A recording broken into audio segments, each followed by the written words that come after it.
আচ্ছা, 1 number.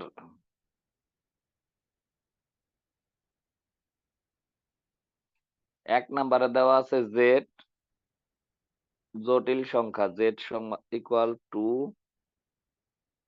cos 5 pi by 6 plus i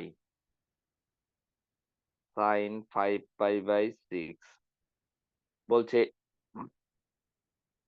জটিল সংখ্যার কার্তেশীয় আকার। তাহলে এটারে কার্তেশীয় আকারে নিতে হইলে আমরা জানি ওই যে x সমান r cos থিটা, y সমান r sin থিটা।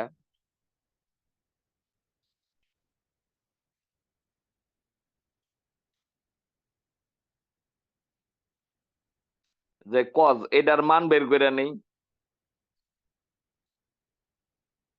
যে ক্যালকুলেটরে cos calculator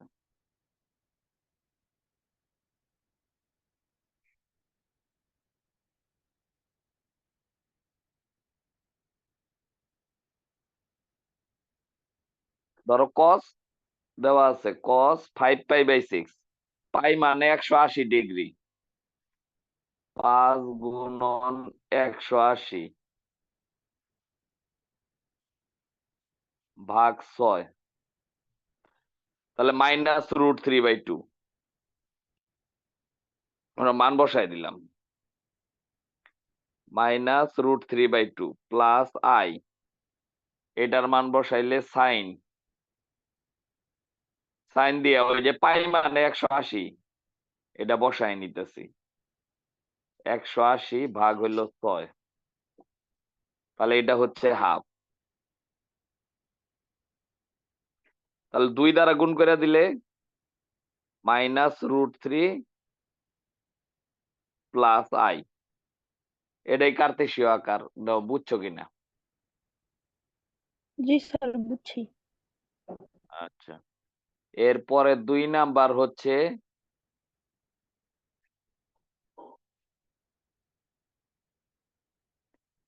a minus ib minus i minus 1 হলে b এর মান কত? তাহলে b টা i এর সহগ না, b টা i এর সহগ, তাহলে i এর সহগ সমীকৃত করে উভয় পাশ হতে i এর সহগ নিয়ে, সহগ নিলে এটা মাইনাস b আর এটা মাইনাস 1, তাহলে b এর মান হবে 1। দাও, বুঝছো কিনা? জি স্যার, বুঝছি।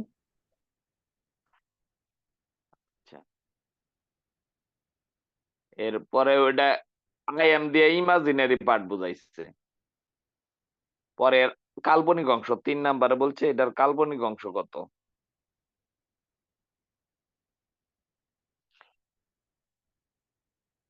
Z equal -4 plus 3i divided by i। তাহলে সবসময় মনে রাখতে হবে যে আই রেখে নিচে আই থাকলে কোনো অঙ্ক করা যাবে না, নিচের আইটা দূর করতে হবে। নিচের আই দূর করতে হইলে আমরা একটা আই দ্বারা গুণ করে নিব উপরে নিচে, এটা আই দ্বারা গুণ করলে আই স্কয়ার, এটা উপরে লব ও হরকে আই দ্বারা গুণ করে, তাহলে উপরে হবে -4i প্লাস 3i স্কয়ার, আর নিচেও আই স্কয়ার। আই স্কয়ারের মান বসায় দেই, আই স্কয়ারের মান হইতেছে -1, এটা বসায় দিছি। তাহলে মাইনাস দিয়ে গুণ করলে 4i প্লাস 3, আমাদের বের করতে বলছে 3 নাম্বারে এর কাল্পনিক অংশ। তাহলে কাল্পনিক অংশ কোনটা? আই যেটাতে আছে,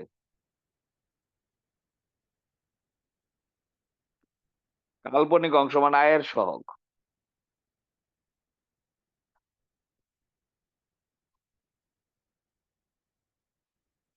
তাহলে এটার কাল্পনিক অংশ হইলো 4।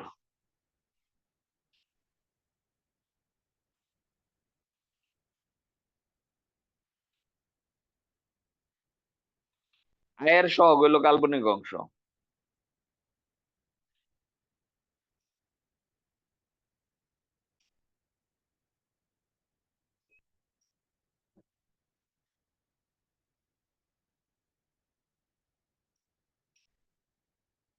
এরপরে হচ্ছে 4 নাম্বার।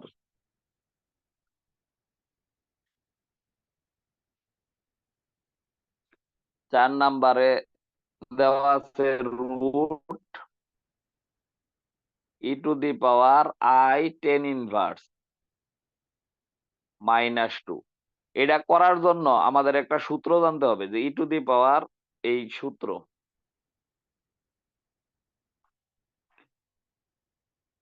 হইলো e⁻i থিটা থাকা মানে, এটার মানে হচ্ছে cos theta plus i sin theta. এইটুকু দ্বারা এটা বোঝায়।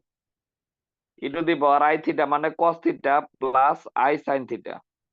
তাহলে এটার ক্যালকুলেশন ওই সূত্র ব্যবহার করে করলে বলছে এত কোন সংখ্যা, তাহলে √5।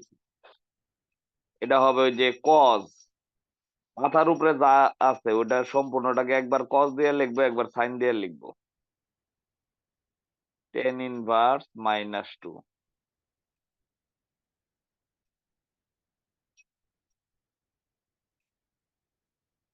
Plus i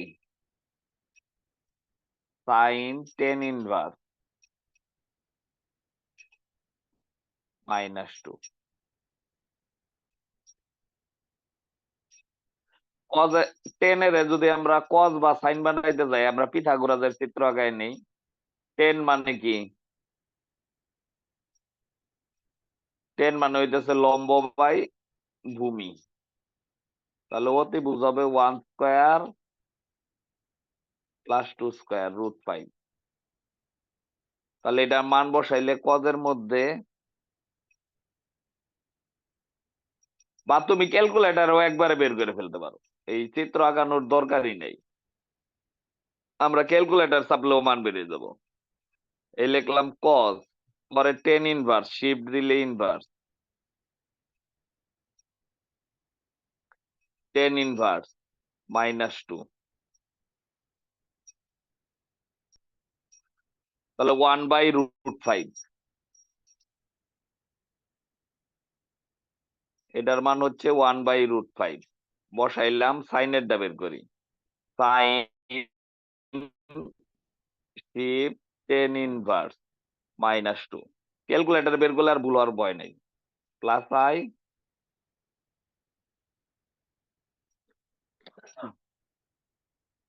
2/√5।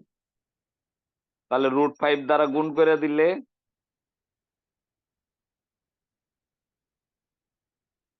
1 -2i।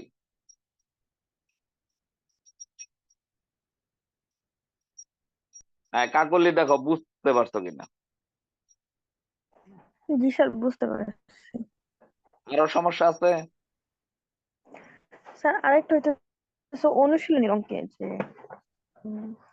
একটা আচ্ছা, ছিল। ছবি পাঠাও।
হ্যাঁ, বলো সমস্যা।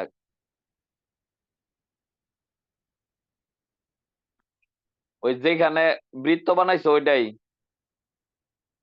জি স্যার, ওই জায়গায় হইতেছে আমি -i পর্যন্ত উত্তর বের করছি, কিন্তু -i এর পরে ওই লাস্টের লাইনটা কিভাবে কি লিখলো? ওইটা হইলো যে জটিল সংখ্যার ফরম্যাট। আমি যদি জটিল, -i পর্যন্ত রাখি তাহলে হবে না? হ্যাঁ হবে। জটিল সংখ্যা কে ওই যে a+ib আকারে প্রকাশ করা হয়।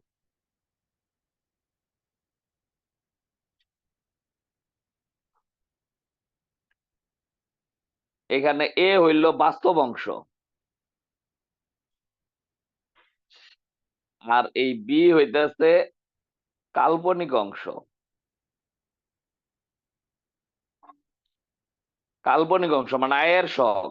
তাহলে তুমি যে উত্তরটা পাইছো ওটাতে শুধু -i আছে। তাহলে এটারে যেহেতু এই ফরম্যাটে প্রকাশ করতে বলছে, যে এই ফরম্যাটে প্রকাশ, তাহলে এখানে এ আর আইবি লাগবেই। তাহলে যেহেতু বাস্তব অংশটা নাই সেহেতু এই জায়গায় 0 লিখছে। আর যেহেতু ওই যে ওই সূত্র অনুযায়ী এখানে প্লাস থাকার কথা, এই জন্য -1 × i লিখছে, বা i × -1 লিখছে এই ফরম্যাটে। এটা তো যোগ বিয়োগ করলে ওইটাই হয়। তাহলে এটা রাখলেও কিন্তু হবে, এটা দিলেও হবে, যেটা দাও। বুঝতে পারছো কিনা? আগের অংশ উত্তর দিলেও হবে, যেহেতু এটা a+ib আকারে প্রকাশ করতে বলছে, এই জন্য দেখাই দিচ্ছে যে এটা হলো 0 আর বিটা হচ্ছে -1।